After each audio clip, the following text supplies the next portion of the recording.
We'll call the meeting to order at 6:01. Please stand for the pledge of allegiance. You're right, I just. I pledge allegiance to the flag of the United States of America and to the republic for which it stands, one nation, under God, indivisible, with liberty and justice for all.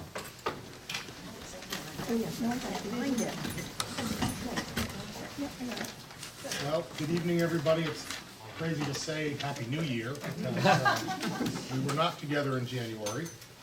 First item on the agenda is the approval of the minutes for our December 19th regular session meeting. Is there a motion to approve? So moved. Motion's been made by Mrs. Randall, seconded by Mrs. Cunningham. Any discussion, edits? Seeing none, the chair will call for a vote. Those in favor of the motion will say aye. Aye. Opposed, nay. Any abstentions for the record? Motion carries. That'll bring us to our financial report. Mrs. Leo. See, our expenditures and our expenses are pretty much in line with previous years. Our revenues are starting to catch up. This report is as of February 12th, so before school break. We have had some additional funding showing up over the last couple of weeks as well, so we're currently in a little bit better shape than this. Of course, our areas for concern for this year remain the day-to-day substitutes, long-term substitutes, and transportation. So overall, that is our special education, extracurricular, and regular transportation. They're just, it's a little bit more expensive. And let's see, January 27th. So we had a full budget meeting. Our public hearing for the fiscal 25 budget is going to be March 19th. A couple of things to note is our remaining ESSER 3 grant funding will be finished by the end of this fiscal year. So we have one last person being moved into the regular budget. Are there any questions? All right, thank you, Mrs. Leo. That will bring us to our student reports. Yep, I'm seeing the typos as I look at them. Yeah, that's So it's just gonna be, this is the first time with the new agenda since we updated the bylaws. So student report will be number 4 by itself, and the junior, tech, and senior high will fall under the staff reports. We won't have We will students fix under that. committee reports. Correct. So this is in fact student Correct. reports. I apologize. Sam and Luke, good evening. Good evening, I'd like to start. Please. Tech, first we'll start with health careers. The seniors are starting at Harrington Hospital in Southbridge. Been there for about a month now. We're caring for very sick patients under underlying diseases and trying to help with anything we possibly can. We're not on the floor, we're going around different places like respiratory therapy, same-day surgery, physical therapy, all different places in the hospital, see what we're interested in. The juniors now are working on SEAL labs and different medical technologies to improve the skills for the nursing home and hospital next year. Sophomores working on units for midterms to build their foundations for the next coming years that are very important. CAT are building 2 mini golf holes, upcoming indoor mini golf event in Joshua Hyde Library coming up. Carpentry senior class is out in co-op with many different projects in the area. The junior class is working on shop projects to help better prepare themselves for senior year when they're going to the bigger projects. Electrical seniors have also been on co-op projects working on other things around both schools here at the junior high and the high school. I see them a lot at the technical division too, working on the lights. Juniors and sophomores are working in projects in the shop to help get them ready to work around different places around the area. IT juniors earn their PC Pro certifications, with senior students are working to both achieve their security conceptions and ethical hacking certifications. Several students are preparing to participate in Skills USA direct competitions this March, which all the Sharks will be doing. Students have been actively involved in participating to close several open help desk tickets from the district. Some of these projects have included updating, fixing, and testing MCAS software and repairing Chromebooks to use for MCAS. Students have also opened up the help desk solutions to the K and diagnostics repair, all basically just to help the personnel around the school with all their IT problems, which helps with their leadership and teamwork skills, but also makes a positive impact on society and the school district. Hospitality, the freshmen are working on the rotations for exploratory, which I think we'll be doing this Friday, which will be great. Sophomores recently finished a unit focused on workplace safety, emergencies, also led in maintaining OSHA 10 certifications. This is for hospitality. They're preparing to engage with breakfast services in the Cornerstone Cafe to prepare for the junior and senior years. The juniors and seniors are both working on running and maintaining the restaurant lunch service, which we host. Additionally, culinary and hospitality has been have the opportunity to cater the show choir event here at Tantasqua, which was February 10th, which was a great show. Furthermore, hospitality and culinary together have been collaborating with our local senior centers to provide lunch-ons to go as well as on-site, which they're redoing the senior center. If you go by, it's a really big addition, it's pretty cool. Culinary is also helping 2 times a month to cater there to help out people in need. For business tech, the freshmen last day of rotation, which I mentioned before. Sophomores are still working on test out, but have moved on to the Excel part of it. Juniors are working on marketing in the business, and seniors are working on entrepreneurship. And machine shop, they've finally been working on their water jet, which they've been wanting to do for a long time, but had a hard time getting someone to do it. But now they're finally working on it, which is a great addition. Is it Is that a water jet? Water jet, yep, it helps What- so it's high pressure, and it has sand Glad I wasn't the inside. only one that didn't know that. And water jet has high pressure and it has sand particles in it, so it can cut through like 1/2 inch, 1/4 inch steel and different metals. So you can cut out different things, and it's pretty cool. I will make sure next month I can bring you something that they've made, because some of the stuff is We want a demo. amazing. Well, How big is this? the machine itself is about this high, this big, and it's pretty amazing. But it did take a while, as Luke said, to get it online. Not our fault, it was a manufacturing, and fought through it and finally got everything done. And they showed me the first thing they made, which it's absolutely amazing. This was a butterfly, and in it were hummingbirds, and it was just, wow. So I will definitely, I mean, we can do it, but then it's going there, because I can't bring it here. All right, any questions for Luke? All right, Sam. All right, since the last time I saw you, we all switched to our new semester classes. So since then, we've definitely all like acclimated to them and adjusted to them. So now we're just there, we've moved on from the past and we're here. So our seniors, our acceptance letters are like coming in. Everyone's really excited. A lot of people are committing to schools already, and if people aren't, then they're, just kind of deciding between a few schools, I think. And a lot of our seniors are fighting really hard against the senioritis, but they're fighting. They're doing great. This week and February break, a lot of us, the seniors, were filling out lots of scholarship forms. Our guidance department was really helpful with that, specifically Ms. Brown. They were really available to help us with any scholarship questions we had, so I think that was really helpful for many of us, or anyone who was going to be applying for local scholarships. And I think for juniors, many of them are realizing that now is a time for them to be researching colleges, if they're going to be applying. So many of them, I think, over February break were visiting schools, and I think if they weren't, a lot of them were like, oh, we're doing this now. So I think that's where kind of the juniors are. They're kind of preparing to prepare for college applications. And we have some new clubs that started, or starting this week, I think. We have the Tantasqua Interact Club, which is a community service club that's sponsored by the Sturbridge Rotary Club. So that's going to allow members to connect with each other, but also with the community, and provide and allow them to provide services to the community, like through volunteer work. So I know some juniors that have been really involved with kind of working with the Rotary Club to kind of bring that to Tantasqua, so that's really exciting. And we also, there also has been another new starting club that I think is, their first meeting is this week, the Neurodivergent Alliance Club.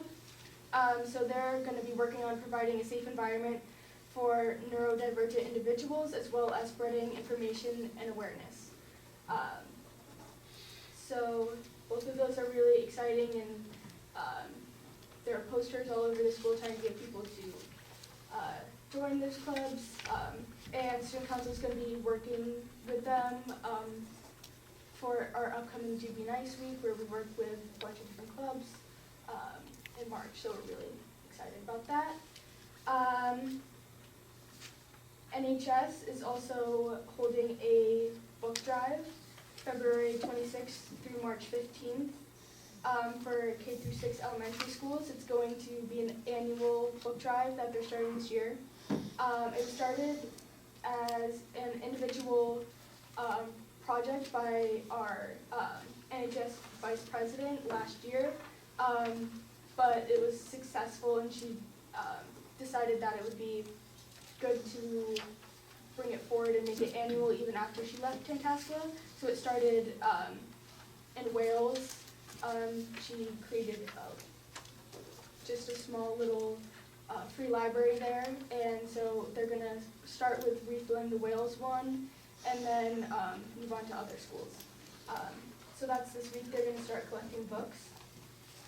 And then way back in January, Student Council had a unified bocce event where we went to Oakmont, and 10 athletes went with 17 partners and fans, and they just had a great time connecting with other schools and each other, and it was just a really great event for everyone who went. And then in February, we held our annual Super Bowl, where we collected soups for the, I believe for the Wales food pantry, and we collected over 50 cans. I don't think we did a final count on them, but there were definitely over 50 cans. And then also in February, Student Council did Valentine's hearts for every person in our school, staff and students, so that way everyone had a Valentine on Valentine's Day. And then again, looking forward to March, since it's kind of like the longest month. Student Council is definitely going to be trying to keep up the energy, and so we have our annual Do Be Nice week, which we kind of just try and keep the energy up with working with different clubs, and we'll have a spirit week, and then it's going to end with a dance on Friday, and yeah, so that's kind of what has happened so far since we last meeting. Thank you, Sam. Any questions for Sam? No quick question. Go ahead. Will the book drive be accepting books from the public, or is it all student driven? The students are bringing them? I can't imagine that they would say no to books. That's a good answer. You can say no to a book. No school textbooks, though. No Yeah, laws. no text. Any other questions for Sam Warner? All right. Thank you both. Will bring us to our staff reports. Mr. Sturgis. So we got a bunch of things came up actually in the past couple of days, some things that are not included in the report that I will share with you. Just a couple of things that are in the report. We did, since we've seen it, it's been a long time actually, but we did have our winter semi-formal dance. That was a huge hit. That's the one I know they all look forward to the most, or at least I believe they do. You know, the Halloween one's a big one too, but the formal, semi-formal one's the big one. And so actually, the coordinator of that is Mrs. Stalker, who was in the room, because I will also mention, she just shared with me either today or late yesterday, I can't remember, we received a letter from Sherry House with thanking us for our students' efforts during the Warrior Day of Service over the winter for the blankets that all the kids came in to make. And so that's where our donations went, and they sent us a very nice thank you letter that was addressed to Mrs. Stocker, and I believe the high school student council advisor's name, I can't think of off the top of Mrs. Laval. So it was a nice letter to receive, off the nice work that you're part of that too, right? So it was a nice thing to receive from, based on behalf of our students and our advisors. Winter athletics came to an end. We had a boys basketball season that went undefeated and a girls basketball team that only lost 2 games, and both games were very tight games. So it was a successful winter. Again, it happens year in and year out. We always get kind of recognized by other schools for just the kids kind of care the way they conduct themselves, especially when we're on the road. We're shifting gear, before I move on, band and chorus. We did have the Quabbin Valley Music Festival, which took a 2-day hit on a snow day on a Tuesday. It was hosted by Auburn this year. The kids had a great time. We also had districts tryouts, and we had 14 kids try out for districts, and we did have 1 student from band who did qualify. Mr. Brozick had let me know that this was a very competitive year at the district competition or tryouts. I would be stealing this from Pete. He's not sitting next to me. Hopefully not stealing from Beth, but we did start our transitions, as crazy as it sounds, to start talking about high school. Our 8th graders are currently meeting with the high school guidance staff this week to start doing scheduling, course selections for next year. And Mr. Wood, I know at the beginning of February, we closed our application process for the tech school, so we've shifted gears for our 8th graders at least to start really thinking about next year. And then the last 2 things, one I just wrote down, so you clicked in my head. We just scheduled our first we brought unified sports to the junior high this year. We did bocce in October. We actually have a unified basketball game against Webster's team on, I believe it's the 20th of March. It was just scheduled today, so we're looking forward to hosting that game here. And then our Project 351 students, which happens around this time every year, I just met with them this morning. I will have a nice, pretty flyer for you at the next meeting. But the week after our next meeting, end of March into the first week of April, they will be doing a clothing drive. They're gonna have a box set up here. Also, they talked about the Sturbridge Library, but then in brainstorming with them today, we had a freshman, a group a few years ago. I think it was Mr. Rosen and Grace St. Laurent, who was the superintendent scholar winner. I think their grade had a year they put the box at all 5 elementary schools, and they almost filled up an entire garage of donated clothes. So I suggested to get a putting box at the elementary schools as well, as long as they get permission from the principals down there to do so. And so I will get information out to you guys. They're working on a flyer for when, where, and so it's gonna be the last week of March. And MCAS, we're just switching gears to the spring, MCAS season. Unfortunately for us, 8th grade has 4 tests this year.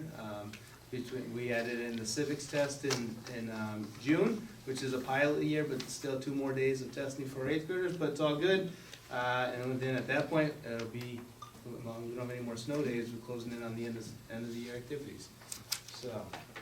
Last time you know what, I'm not kidding, the last time I said that out loud was at a Wales School Committee meeting, and 4 days later, it was back in the weather And it needs no forecast. excuse to snow. I know, so I'm not saying it anymore. Don't any of you say it. And Mr. Valenzola, your conversations we had offline may have resonated with somebody. We did find a volunteer in the building to reopen our library to set up a system of having time for kids to get in here, check out books, and reutilize the space for what it was designed for. So. Very good. Really, that's like, it's a great thing for the kids. That's fantastic. For those of you wondering what we're talking about, it was a very focused Was it conversation at a budget meeting. It was a budget meeting, talking about the library. That's great to hear. Mr. Wood, you got some good news for me? I do, I'm looking for a vote for approve 2 donations for the electrical program. One is a $1,000 cash donation from New Boston Road in Sturbridge, and the other, it actually came from our partnership with All Points North Foundation that gave us the $60,000 grant. He worked with a company that has a whole bunch of stuff to donate, and I'm looking for approval to accept those donations for the electrical program. I'll entertain a motion for acceptance of both donations. I would make that motion, Mr. Chairman. Haggerty has made the motion. Mrs. Randall has seconded it. Is there any discussion? Is there any objection? By unanimous consent, so approved. Thank you. And just a couple of quick things, as Mr. Sturgis alluded to, we have just in the process of doing the 8th grade acceptance, and I'm happy to report that every student from the junior high who applied on time has been accepted into the tech program. We moved some kids as recently as today from the wait list to accepted. I called the parents and they were thrilled to get the call. So that's a really good thing, and so we'll go through the process of scheduling. Also this week, this is where our kids move from exploratory into the second part of what we call Tech 2. So they'll be doing shop selection on Friday this week. We will do our non-traditional assembly, so our students who are non-traditional for their shops, for example, our male students in health careers, our female students in carpentry, will talk to our freshmen so that they know that we are not limited by our gender of what jobs we can have. You follow your passion and you do what you want to do to be happy in your life. So, and the kids historically do a great job. Right after that, they will select their shops, their first, second, third, and fourth, and then we will go through the process of placing them in shops. I want to publicly thank Mr. Orlick and Mr. Bernard for really taking a lot of the technical lead on some of those programs, so that's really cool. Next month, I will give you an updated co-op. We have a lot of kids on co-op this year, more than typically, and we have more kids who are in the queue to go out on co-op, so that's a great opportunity for our students to go out and work in the real world. And what we find is oftentimes those jobs become full-time jobs after graduation. And again, publicly, I want to thank Mr. Lamont and Mrs. Carty for their work in taking on, Mr. Lamont has the current license and he is mentoring Mrs. Carty so she can get the license. There are so many kids, we've restructured the process so we can expedite the kids getting out there, so that's cool. And the last thing is, in the report, our kids are getting ready for our March District Skills USA competitions. That will happen, again, if our students finish with gold and silver, they move on to state competitions. There are two things. One is, you compete in your content area. Those with gold and silver go on to states, and the next round, there are also some straight state competitions where, if you remember last year, Jack ended up in Atlanta winning a gold medal at state. So, and again, I wanted to go out in public and say thank you to Mrs. Espinosa and Mr. Bernard for really taking over and working with our students on Skills USA. Thank you, Mr. Lund. If I can, I think it's important to highlight when Mark said every student has got in, we just got through the wait list. This is the first time there has been a wait list for 8th graders True. to get into the programs. So the interest has upticked, the volume across the street, and we've kind of seen a shift in enrollment over the last couple of years. But that's important to note, that great that every child who wanted to participate is gonna make it, when at first we thought we were gonna have a wait list.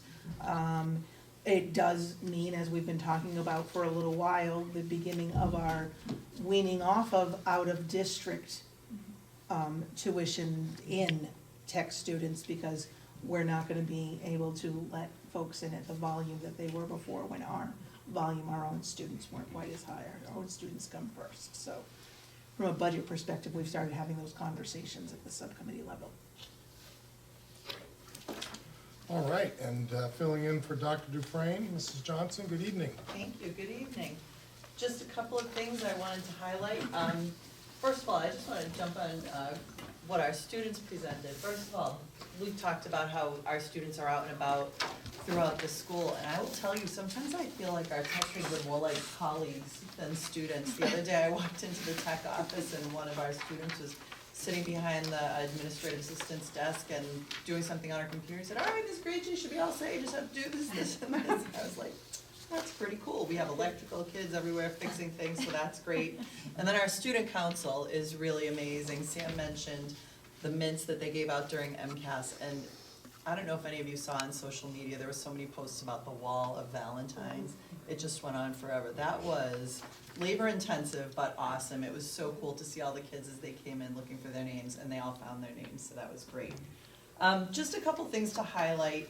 I know that Dr. Dufresne had highlighted the Life Skills PE program, and I wanted to talk a little bit about Freshman Seminar and Real World Warriors, because those are kind of neat courses. They are preparing kids for navigating life after high school. So it's the old teach them how to balance a checkbook kind of stuff, but for today's kids.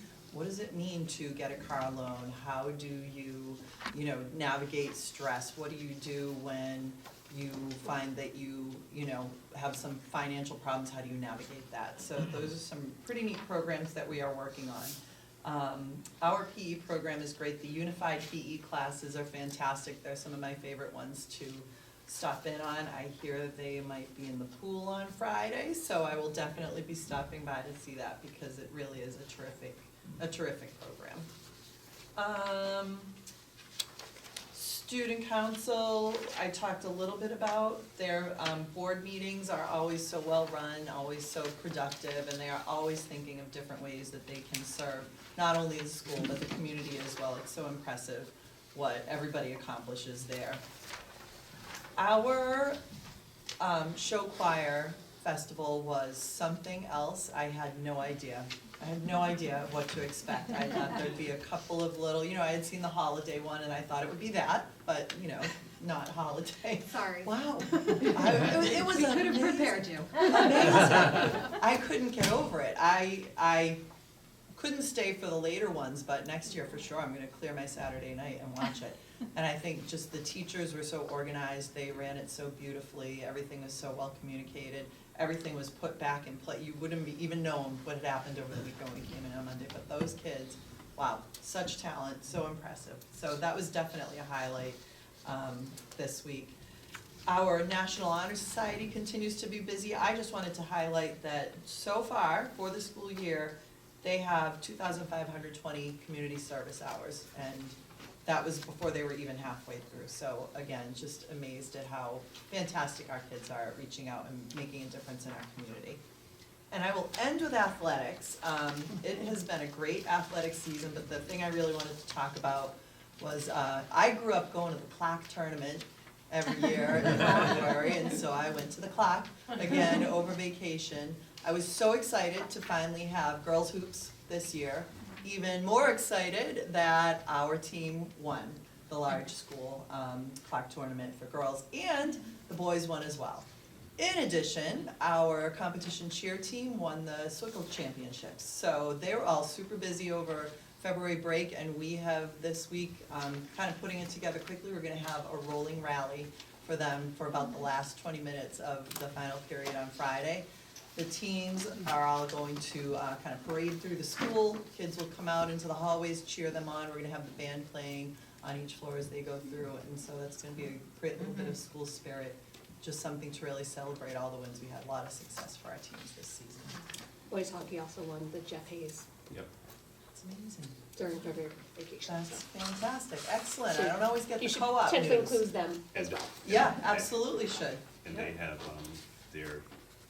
Playoff tournament starts tomorrow. is tomorrow? Yeah, and they're actually seeded 9. Yeah, in Auburn. And Yeah, girls instead of hockey 16. won the O'Leary tournament. Okay, getting the hockey teams in on the rolling rally. I just put that down. Yep. All right. All right, thank you very much, Mr. Johnson. I just quickly want to confirm too, I'm not sure if I missed it, Sandy to mention, the student council conference, I think is next week down at Cape, is it not?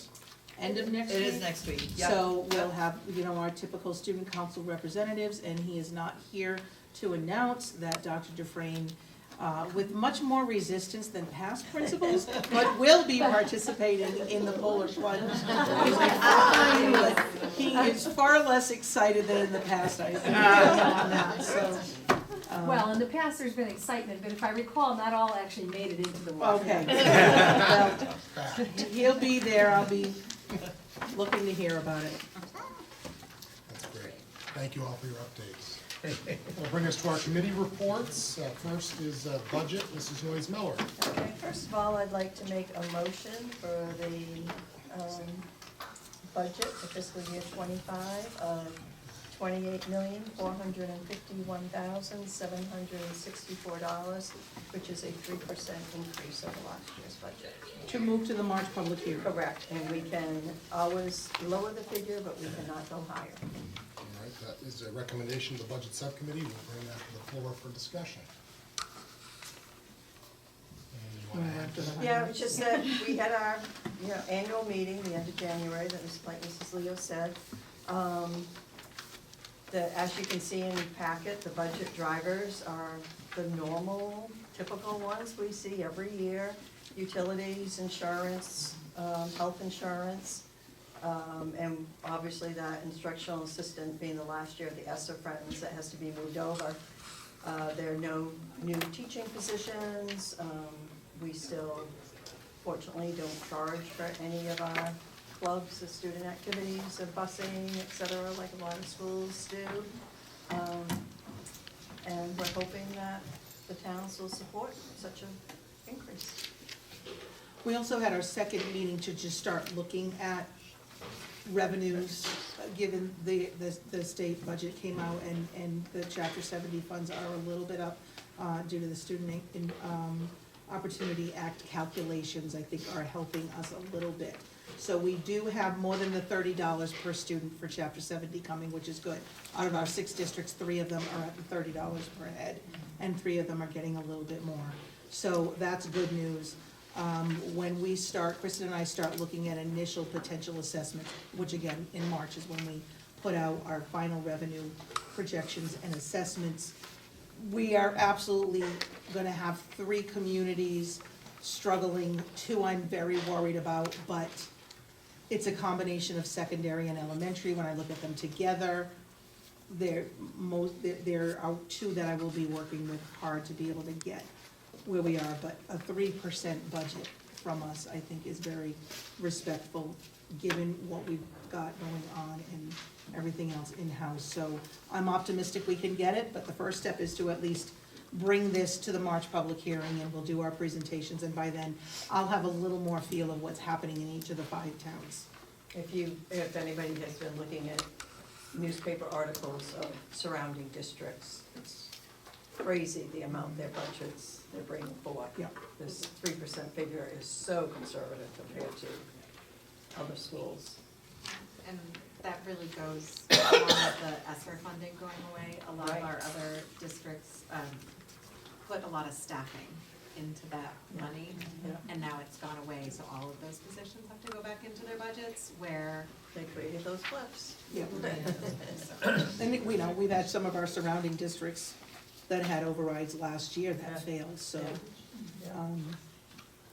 We are fiscally conservative, but no reduction in services, so I'm optimistic with this one. Further discussion on the budget?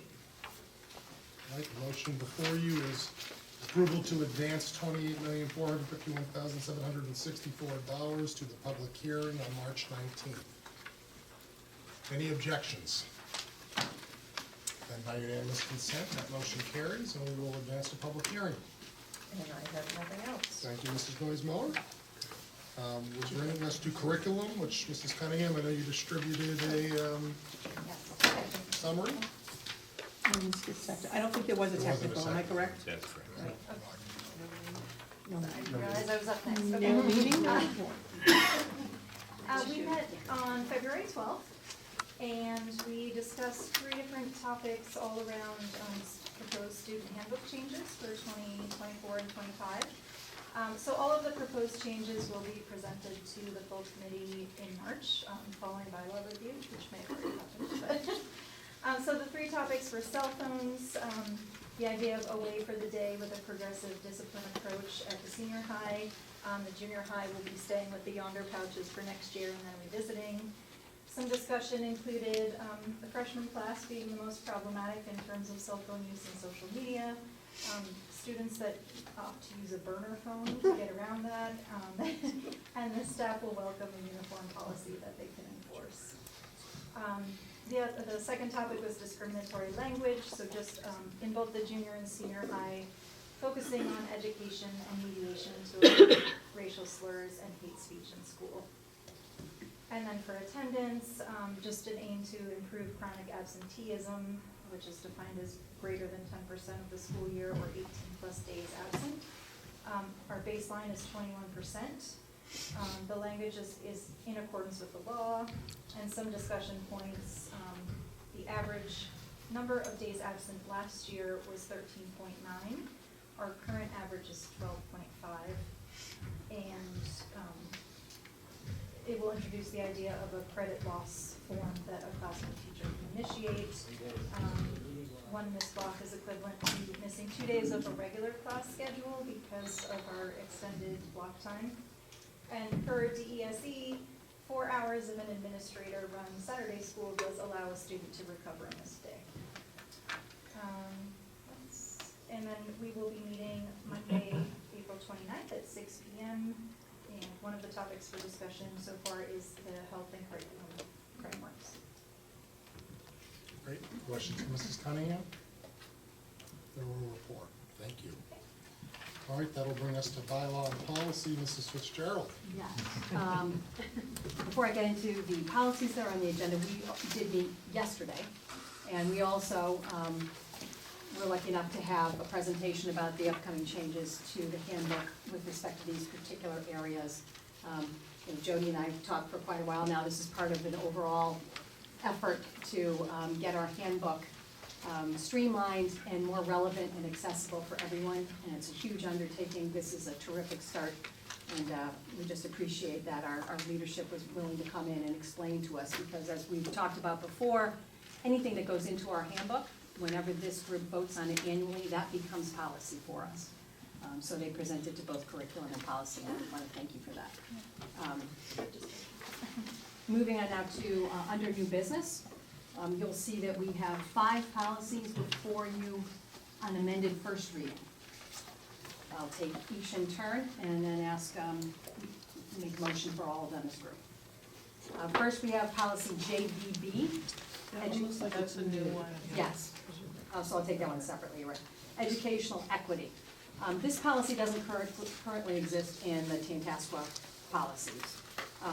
And while as a subcommittee, we've tried to take the position that we're trying to eliminate some of the glut from our policy book and not simply restate things that are obvious or that are stated elsewhere, whether it be in our mission statement or in our handbook. We felt as a group that this policy recommended by MASC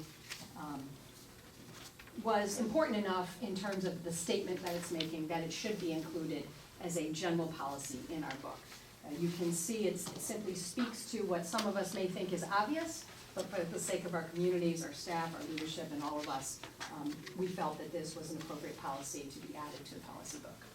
On that basis, we move that it be accepted on first reading.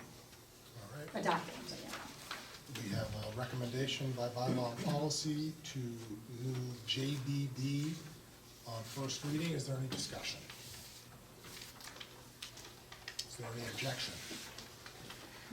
Seeing none, by unanimous consent, so approved. All right, next, we have 4 policies. And you'll see that there's a theme. They all relate to our professional staff, whether it be salary schedules, supplementary pay plans, staff hiring, and teacher status. Starting with GCBA, professional staff salary schedules. The amendments we are recommending include, and you'll see this on several of these policies, the easiest one is the legal reference. Regional school districts, we need to add a B to some of those Mass General Law citations because the B refers to the region versus a single standalone district. But with respect to the lines you see stricken, it's our position that those statements are actually more appropriate topics and factors to be included in our contracts. For negotiated terms, they often change. So to state them in a policy puts us in a position of having to change our policy every time one of our contracts changes from negotiation. We also took out one word. Instead of merit increases, you'll see salary increases. Again, that's to keep us in line with our negotiations and our contractual obligations. Next, we have GCBC. It's a one-word change. Professional staff supplementary pay plans. You'll see in the first paragraph, we changed the word will, which would have made extra compensation mandatory, to the word may, which makes it discretionary. And again, that's deferring to our contractual agreements with our staff. There are certainly will be and may be opportunities for additional pay, but under what those circumstances are, that will be dictated by negotiation and by our contracts. Next, professional staff hiring, GCF. The amendments here, frankly, are simply our attempt to get rid of language which is unnecessary, and that states the obvious. Many of the MASC policies contain language which grandiose editorializing, and in an effort to get our policies down to the language that is required and more accessible, we're asking that we strike that first paragraph, which states what we all know to be true in terms of our hiring policies and who we are hoping to attract as staff to our school, and what our goal is in terms of hiring motivated people who are going to try to do their best on behalf of our children. I will say, every time you all vote to strike some of the pontificating language, it rolls out to the 5 elementary schools and they're all like, every now and then they catch something that you guys didn't because you got them so trained. Next, policy GCJ, professional teacher status. We took out the first sentence, and you'll see that's about the teacher and certain other professional employees who have served in the school district for 3 consecutive years shall be entitled to professional teacher status. Again, that's something that is contractual, and I believe the 3 years is, no, it's the law. The first day of the fall. Yeah. Okay, so it's the first day of the 4th year. So we decided to take it out again because if the law changes, we didn't want to have to change the policy. We're trying to get away from specific numbers. You'll notice in many of our recommendations, when our current policies state limits on discretionary funds where we actually insert a dollar number, we're trying to take that out so that we don't have to constantly revisit these policies. So that's why we took out that first sentence. The rest of it is exactly as it is and exactly as recommended by MASC. And by the way, they also recommended that that first sentence be stricken. I'm so sorry. So Michelle, does that first sentence then in the second paragraph read correctly based upon what Jody just said? Because this is at the end of each of the first 3 years, you just said at the first of the 4th year. Yep, so they have to come back to the district the first day of that 4th year to be given professional status. So they have to complete Right. 3 exams. Yeah. So So anytime if in they those go to a first 3 different years, district, a they don't- decision could be made that they're not gonna. Right. Yeah, got it. So yeah, I don't think there's any Yeah. inconsistency. Yeah, well, at the end of each year, it's not saying you're guaranteed to work for 3 full years before a decision is made as to whether you're gonna reach professional status at the end of each year. Right. The administrators are saying, sure, let's give it another year, or it's not working out. And the teacher could go to a different district and then the time clock starts over. Yes. Under the law, yeah, Yeah. under the law, Yeah. yeah. And the only other thing, with you striking the first sentence, do you need to indicate now in the new first sentence what the status is you're referring to? Well, you know, I had that same question, and MASC did not believe so in theirs. They go right into, and I think it's because the title is professional teacher status. So that first sentence is, the superintendent may award such status. Okay. So I think it, again, states, it's an easy answer. You can look right above and know Yeah. what we're talking about. Just got a photocopy of Do you it. want to amend it? What? Do you want to? I mean, if you want to amend it, we certainly can, we can add, you know, we can do that here. We can certainly add, the principal may award professional teacher status to a teacher who has served. I mean, if you think it's covered, just, Okay. But the superintendent is getting the recommendation. well, it says here, the from superintendent, Yes. upon recommendation of the Of the principal, principal. may award such status to a teacher who has served in the principal's school. But but shouldn't it say may award professional teacher status? Right, you were questioning using such instead of. Yes. That's Yeah. all. Okay. I mean, I know it's in Yeah, the we- title, it but doesn't we hurt call to it out put in it- every Yeah. other policy. It doesn't Absolutely. hurt to be in there. Right, we can make that amendment here from the floor. And I like going against Kutronic. No. You agree? Yeah, What's that? yeah, I think that's a good amendment, we can make that from the floor. So we'll take that one separately then, for that reason, or can we take them, no, we can make that as a group. So Yeah, the I committee mean- recommends that Yeah, those with four the- policies. with that one amendment, yeah. As amended, be adopted on amended first reading. Yeah. Yep.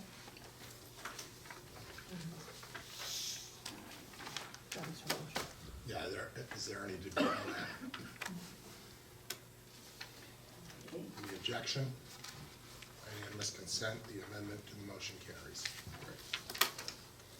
Then we have four policies that we recommend be rescinded on first reading. I'll quickly go through each. They also have a common theme. Again, it was the subcommittee's feeling that these policies all relate to contractual language, contractual terms, contractual obligations that can change and would therefore affect our policies. We'll see GCG, substitute professional staff employment. There is no legal site because there's nothing in the law that lays this out. This is what you're gonna find in the contract. Same with policy GCK, professional staff assignments and transfers. No legal source, even MASC is saying, refer to your collective bargaining agreements, refer to your contracts. So rather than have it really in both places, and let's just keep it in the contract where it belongs. Next, GCK, GDB, support staff contracts and compensation plans. Same thing, we're talking about overtime and the details of overtime. That's a contractual term and section that'll be covered by our negotiation. On GDB though, Yep. where then are we gonna set the rate of pay for non-permanent substitutes? Only non-contracted are just your subs. Or just the subs. Which, I mean, we have guidelines that we follow internally. I don't know that And- you wanna put a policy that tries to dictate or mandate what we pay subs. And we do have a separate policy that addresses our subs. Okay. So, we did talk about that, that was an issue. Well, I mean, technically, by eliminating this policy, though, you're removing the school committee's authority over the ability to set that pay. So if it's not covered in the other policy, then we aren't calling out that as our, That policy isn't before us tonight, but I firmly believe it's covered in the other policy. okay. And if it's not, it'll be noted, and we'll be very happy to revisit this. But we did talk about that particular issue, Okay. that the only ones not covered were our subs. Yeah. Policy HA, negotiations goals. It's just, again, one of those. I don't know who is working hard to keep a job at MASC, but it's a statement of the obvious. And, They actually have an employee who has the responsibility now for, monitoring policies, period, as opposed to previously where, and that's the reason I think all of a sudden we're seeing this bombardment. Just when we were at the end. You don't know, a newsletter comes out almost every month, and included in the newsletter could be anywhere Surprise. from 10 to 30 policies where they are recommending either brand new adoption, changes that could be minor, substantial. Many of them are superficial, and yet we still have to address them and go through them, so. Right, to that point, we're on March 2023, and we have two others outside of that. We haven't even gotten past March of 2020. Right. So we're backlogged ourselves.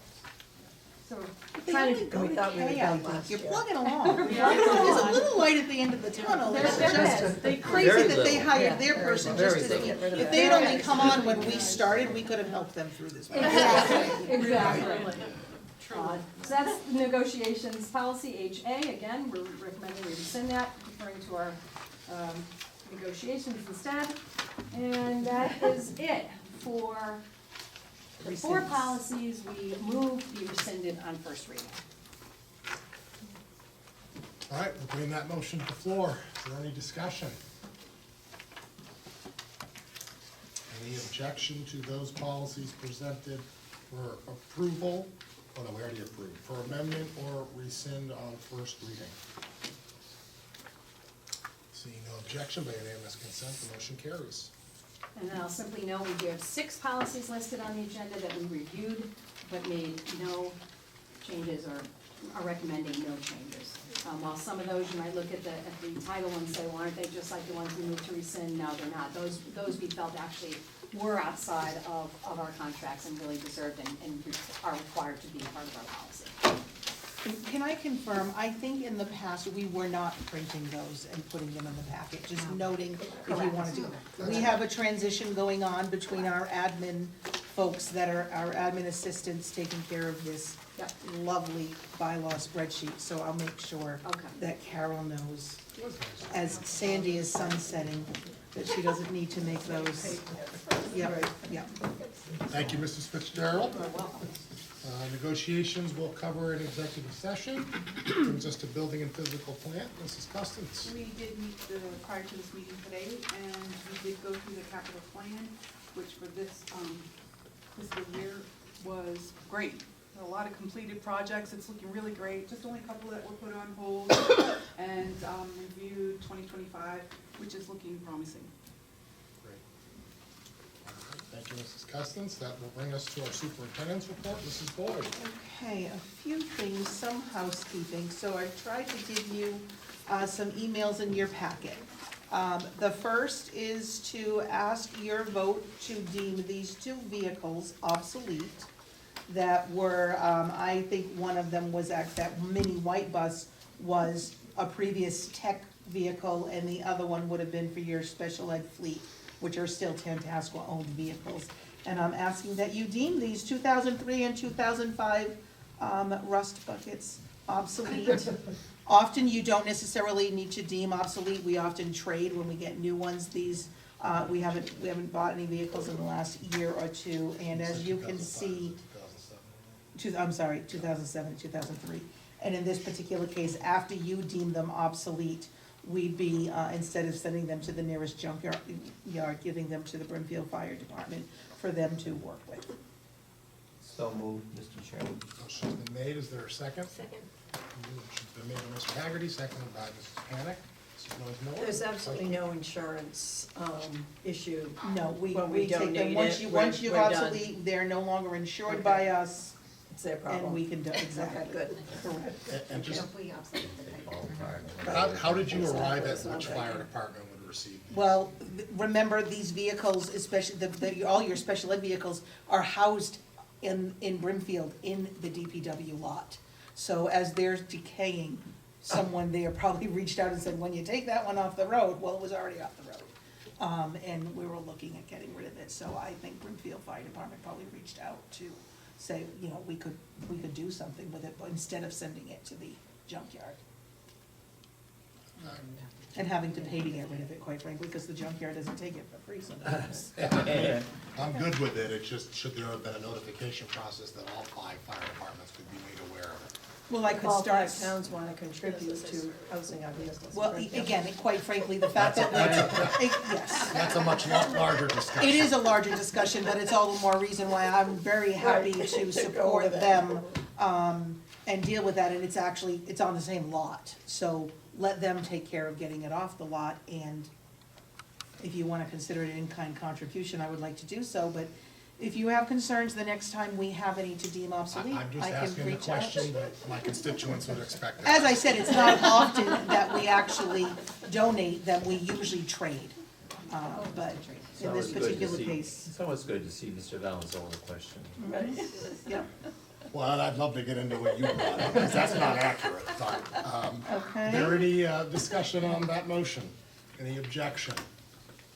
Then by unanimous consent, Mrs. Noyes Miller gets to cut the ribbon and present to So excited. A couple other things, just really was the FYI, which I already did mention, that the state revenues, governor's budget, I can't even guess what's gonna happen as we go through the next couple, because we keep reading about state benchmark revenues not being good, but the governor's budget did have, is meeting the calculations of the Student Opportunity Act, which in Tantasqua's case is getting a little more money. I wouldn't say it's due to enrollment, it's due to the calculations around what they give for special needs students and English learners. That is probably what's driving our increase, but the governor, there was a 6-year funding plan, so the governor is committed to, I believe this is year 4 of that funding plan. So that at least is what we're going to use when we build our projections for revenues next month and make recommendations for assessments. FYI, speaking of that Student Opportunity Act, we will be bringing to you at least the summary of the 30-page document that we have to submit for every one of our 6 schools to say what we're doing with all of this extra money that you're giving us. And in some cases, there will be no extra money, but we still have to fill out the requirement for the Student Opportunity Act. But that's just sort of a heads up. We'll give you a summary, which is really asking, what are you going to do with all the money we give you for the next 3 years? And wants us to highlight what populations we're targeting based on lower scores or lower performances, the disparities, and, you know, we'll be certainly talking about some of the programs that we've been talking about all along, and we're gonna throw in a bit of civics as we're ramping up the civics program and dealing with our social emotional sense of belonging and the grants we've gotten on that, so. More to come next month on that. You've got a copy of a proposal from an Eagle Scout, one of your current high school students. Jonah High School went through junior high here, but is proposing that his Eagle Scout project be working on the trails. I don't believe he's started, we gave him informal approval by the chair so that he could move forward and plan this. So, I think that is enough, but if the full committee would like to take a vote, they're welcome to. I wanted to make sure that you were aware that looks like a great project to work on the Great paths. We should entertain a motion to ratify the chair's decision of the previous approval. So moved. Motion been made by Mrs. Noyes Miller, seconded by Mrs. Cunningham. Is there any objection to that ratification? Seeing none, then by unanimous consent, the motion carries. Thank you. Do you have any idea how many acres are back there of land that they're going to be? I don't, Putting I trails can on. I was certainly just look curious. into it. I can As look to into how how far much. back. Yeah. Yeah, How we much were they clear on actually- some of the areas that were restricted due to conservation. Right, we made it very Right. clear that you gotta have Yeah. some conservation connection, cause Right, yeah, you 'cause do, there is here quite a you bit get over it for here. sure, back that and not. Right. Did he not- have Did you go deeper? Did he have to speak to any private landowners, or is any of that land backing up against? I don't private think it is. Not So- close enough where he was going. Right, Yeah. right, right, No, good questions. It's a wildlife Thank you. management area. And then What's just, that? It's a wildlife management area. Right, Right, yeah. yeah. but he's not going that far. Right. Yeah. Yeah.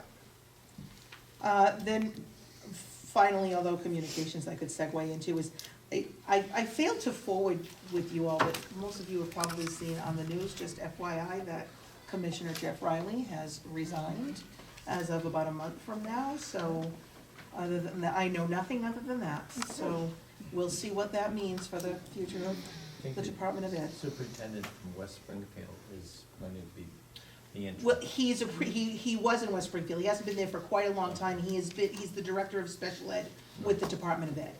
Russell Johnson, who we heard from a lot during our COVID years as we were trying to figure out how we're gonna still meet the needs of some of our special ed to make sure that, we were delivering services appropriately there, so he's been with the department for a while, but he is a previous superintendent, West Springfield, that Pete knows actually, so he'll hold down the fort while they go through whatever the process is going to be to replace. Okay, you want me to cover that, I can't. all of this, okay, so what, So we've got you want the communication thing first? Sure. Okay. So if you'll remember, we've talked at the joint meeting a couple of times about having a communications assessment. So we agreed this year, we've got this outside, I think we probably mentioned last time we met, that they're coming. So Horan Communications is going to come. They're coming on site on March 13th, looking to meet with some of my administrators, some of the central office folks, some school committee members if interested, he's just looking for a half-hour, 45-minute interviews to get a feel for what communication comes out of this district, what we feel is lacking, what we feel works. We'll be sharing what social media we do have versus don't have. So I am looking for, what I time? got it, yeah, so March 13th at 10 a.m. in the superintendent's conference room. We'd like you here by 9:45. It'll be, as Deb mentioned, a 45-minute interview. We're looking for 2 to 3 school committee members. We don't need a ton. We want to obviously to be conversational and want to be able to go deep. It's part of a series of stakeholder conversations throughout that day. So if you're interested, One of us know. just let us know, either tonight after the meeting, or you can email me, and we'll follow back up, obviously, with the scheduling, but, great opportunity to, provide feedback, to answer his questions. We are also gonna have a separate segment with parents, so non-school committee members, but that doesn't mean that we can't have school committee members that are also our parents. So, certainly let me know after the end of the meeting, or, in the next day or two. Okay, March 13th, 10 a.m., we want you here by 9:45 to be ready to roll at 10. Okay. And then we were looking at March, we know, and I failed to just make sure everyone agreed. What we've done in the past is run our March public hearing on the same day as our March meeting, which would be March 19th. We would start our public hearing across the way at 6 o'clock and then roll into our regular meeting when it finishes. Everyone good with that? 6, I've gotta make sure everyone knows. Following regular. We do have, the first one isn't necessarily a conflict, but an ask. In April, we usually go the following Wednesday because of April vacation. Well, there's 5 Tuesdays in April, so I'm looking to see if we could have our April meeting on Tuesday the 30th, instead of Wednesday the 24th, if anyone would have a problem with that. We'll email this to Yep, Remind me again, March? so I'm, April, your yeah, March is March your regular 19th. 19th. Yep, April is the 30th. April is the 30th. We haven't gotten to May yet, but we're gonna do that now. If for no other reason, then we would lose Pat at our regular meeting date, which is frightening. Because I'm not doing it. But we have last year pushed the May meeting a little bit later in the month because it's the joint meeting usually. And then at times we don't have a June meeting. This year, the first 2 weeks of June, there are 4 town meetings. If you don't know when yours is, let me know. But, so we are looking to have the joint meeting on May 29th, which would also be your regular meeting, instead of having your meeting on the 21st. The 29th is a Wednesday. It would be a hybrid meeting for both May and June. We would not meet in June unless there was an Unless emergency. something comes up. So That's we just would 2 weeks. do reorganization for both the Union and Tantasqua on that night. Yep. All good? So that's at 6 as well? What's that date again? Yes, I think that was 6, and what we do is start with the joint at 6 and do our business Immediately thing. follow. Yep. Yes, so April 30th and May 29th, both at 6 p.m. March 19th, we start at 5:30 with public hearing. No, I don't, I think we started at 6. Sheet said, that's why. Oh, Did that's it? what I read, yeah. Whoever I did this, it said I- 5:30. Is that from last year, do we think? Because I didn't think we did. No, I we mean, always do it's it at totally 6, up I to you saw folks. that, but I It's just figured not we'd take just care ignore of it, it tonight. it's not as of this Yeah. year, I will Okay. update I knew I that. read Yeah. it somewhere. So is it Yeah. 5:30 Yeah, or no, is it it's- 6? Okay. It's, What's the preference? Yeah, I think that, I think We'll keep it it's 6 just o'clock. easier for 6 folks for all to get three. in. Yeah. And we'll- March 19th, April 30th, May 29th, 6 p.m. And I'll remind you as we get there where you start and what you'll be doing at the start. my apologies. Oh, good. So you know I read your stuff, see? All right. It's a good test. that is it for my report, unless you want me to just, All right, and while I'm then, here and talk about communications. yeah, well, that moves to communications. There's two items. One was in your packet around the safety grant article, and then cell phones in school. Yep, and the cell phones was last month, hopefully you had a chance, we didn't reprint it again.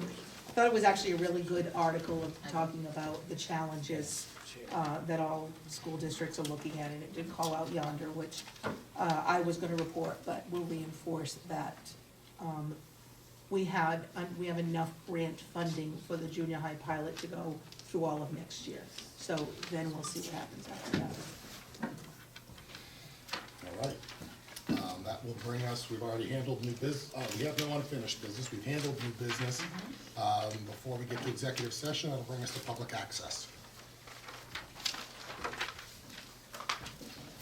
I'd like to bring something to the committee's attention if I could. Is that Sure, right? just state your, Public access meeting? yep, just state your name for the committee and for the record. Yeah, my name is Jason Knott, I live in Sturbridge. Yeah. So excuse me, while bear with me, I got my notes here, so I had all the salient points that I wanted to make for the committee, and I will be brief. So I'm here to talk to the committee about potential future budgeting for hockey co-op fees. So as you may or may not know, Auburn, Tantasqua is one of the co-op team, both girls and boys with Auburn High. They charge $1,000 for players to play at Auburn. The co-ops for the girls, there are 10. Auburn, the host school, they're free. Sutton, Notre Dame, Doherty, Toronto, South, Grafton, Shepherd Hill, Northbridge, and Tantasqua. I have found out this year, Tantasqua is the only school that does not contribute any money for their players, period. The boys, by the way, is Auburn, Shepherd Hill, Millbury, and Tantasqua. So all the other schools either are budgeted through the committee or the booster club. So just so you know, this isn't kind of a new issue with me. My older daughter's already graduated. So 3 years ago, she actually brought this to the attention of the school committee and was told, and the reason was, one of the players was not going to be able to play from Tantasqua because their family could not afford it. So she went out and created a GoFundMe account for Tantasqua girls hockey, generic, didn't call out anybody specifically. And at the time, was then called into the superintendent's office to suspend any connection of Tantasqua to that GoFundMe because they didn't want to be seen as endorsing that effort in any way, shape, or form. So she took all social media down from it. She ended up raising $800, by the way, which was awesome, to get this player to be able to play for Auburn High. Then she went to the booster club. So the booster club said, we will not pay for anything that's not a Tantasqua athletic team, period. So of the schools that I listed off, Grafton, the school committee budgets it for, budgets the entire amount and pays the entire amount. The other ones, the booster clubs pay either the entire amount or they pay a part, as low as $200, as low as $500, as much as $500, or they pay the entire $1,200. So I want to bring this to the attention because I think there's potential for the fees to get even higher, because the MIAA has, on the girls' side, has, if you aren't aware, the last two winners of the girls' state championships were Algonquin and Shrewsbury. So the MIAA sees the Central Mass teams as quote-unquote super teams. So they think 10 co-ops for Auburn is way too high. So they are deemed, according to the coach at Auburn, that they're going to have at least 2 or 3 more Central Mass girls teams starting next year, period. So I think if, let's just say Tantasqua gets parsed out of Auburn and gets put in with only 2 or 3 other schools, I think there's a chance for the fees to even be even higher, which means even fewer girls will have the opportunity to play hockey. So I just implore the committee to think about this, stop kicking this can. It's become a rusty can down the road, and let's either talk to the booster club, who and see what their reticence is as to why they will not contribute any fees. And I don't know if you have any sway in that, if that works from this committee to the booster club, or go ahead and budget it yourself. So thank you. Thank you very much. Anybody else wishes to speak to the committee vis-a-vis public access? Can I speak to the committee on behalf of some of the Brookfield residents? Gave me a question to ask. Yeah, but, I mean, it would be for the good of the order, but that's fine. Yeah. The question was asked recently about the use of the pool for public access. And I know it's not available right now for public.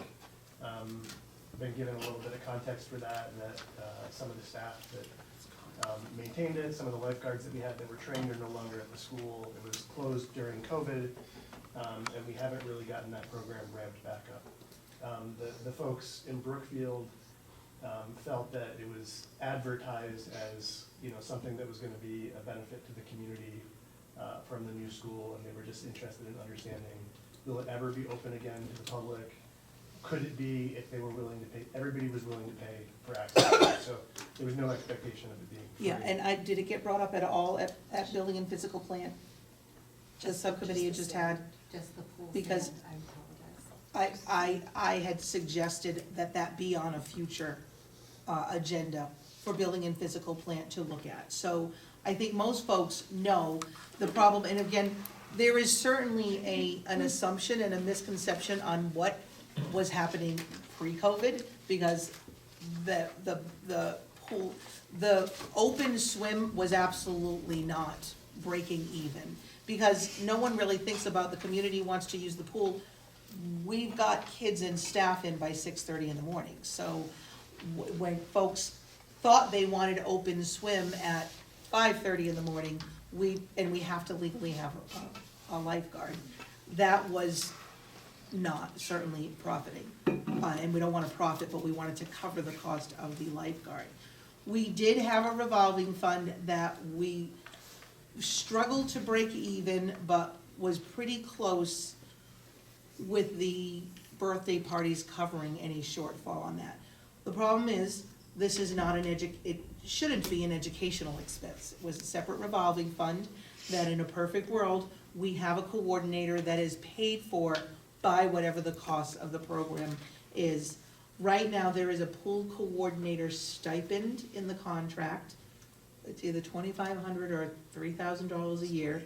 That for the longest time, we did have someone who was a high school employee and wanted to take that on. So after school, when you coordinate the birthday parties, was lifeguard certified, so could recruit kids and either train them, or they were already trained lifeguards. And we had a decent pool of students pre-COVID that were lifeguard trained, and we had that operation. Since COVID, we've lost all of those trained student lifeguards because they graduated and we did not have a new population that we were looking to draw on and train. And the person who was serving in that role no longer has interest. We've now for 2 years been posting and looking to see if someone else might fit and be interested, haven't found one. So I suggest we have a conversation at the building and physical plant level to talk about, the next step would be to post externally and see if we can find someone externally who wants to take this on. I don't know that we will find someone for the stipended amount that is sitting in a contract. That stipended amount was barely being covered with all the activities that we had going on. So conversations have to happen. Is the school budget interested in putting money out for the community use?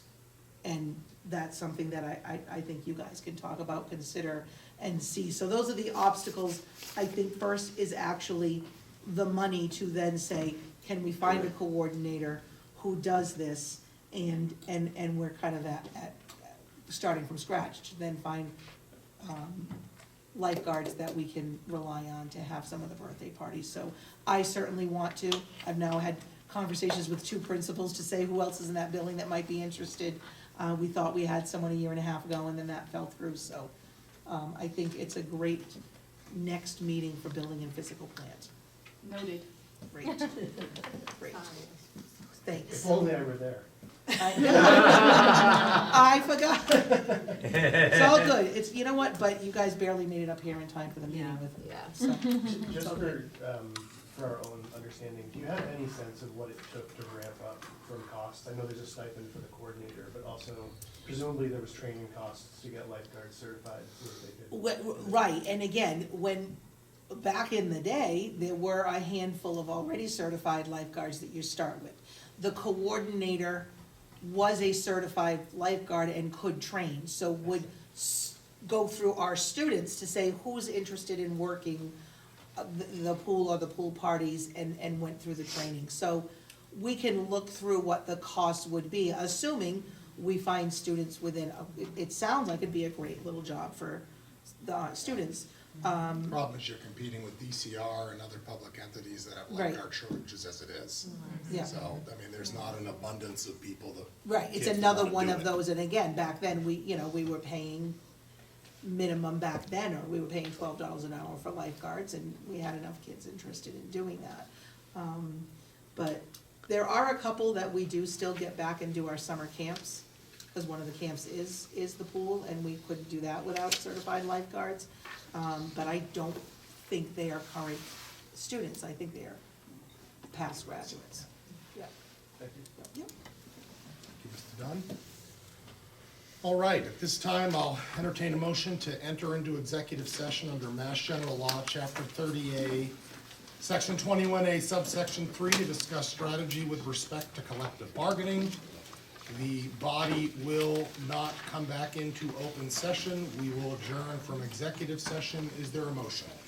Motion's been made by Mrs. Randall, seconded by Mrs. Panic. Requires a roll call vote. Valenzola, yes? Period, yes. Randall, yes? Holden, yes. Okay, it's Cole, yes. Lamarcine, yes. Fitzgerald, yes. Cunningham, yes. Done, yes. All right, the motion to go into executive session does carry. At this time, I'll ask all folks in the room that aren't committee members or a part of the central office to please depart. Have a wonderful evening.